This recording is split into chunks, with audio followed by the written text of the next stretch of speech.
todo movimento histórico, o fim da escravidão ele foi um processo. Ele não foi o 13 de maio. O 13 de maio ele foi um dado nessa luta. Então teve principalmente 3 frentes. Primeiro, as revoltas, os quilombos, né, fazendo uma frente.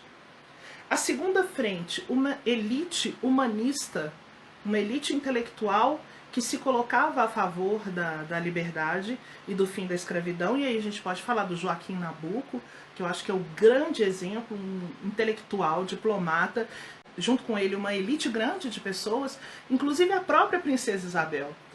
A Princesa Isabel ela andava com a camélia, né, que era o grande símbolo da luta abolicionista. Então a pessoa dela, da princesa, era uma abolicionista. É o que a história nos conta. Só que nós não podemos colocá-la como uma super heroína que fez tudo sozinha. Aí a gente está brigando com esse processo, porque a história é um processo.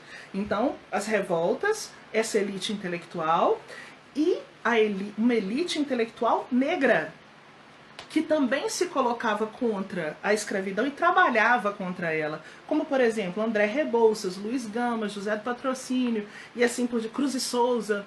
Então foi uma luta de várias frentes que culminou no fim da escravidão com uma lei insuficiente, porque ela não previa a reparação e nem os meios do povo negro ser inserido formalmente na sociedade. E aí o que aconteceu com ele? Foi empurrado para as periferias. Por que é importante falar isso quando a gente está falando no hoje? Porque a história é um ciclo. Então, o que isso gerou? 55,8% da população é negra. A população negra é constituída de pretos e pardos. Os brancos ganham 2 vezes mais que os negros. O salário médio dos brancos é R$ 1.114 e o dos negros gira em torno de R$ 580. Dado da pobreza.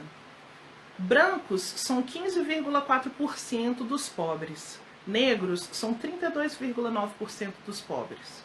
Olha só a disparidade do número. São números assim 2, 3 vezes maiores do que os outros quando a gente compara. 40% da movimentação de moeda no nosso país, da circulação de dinheiro, é feita por negros.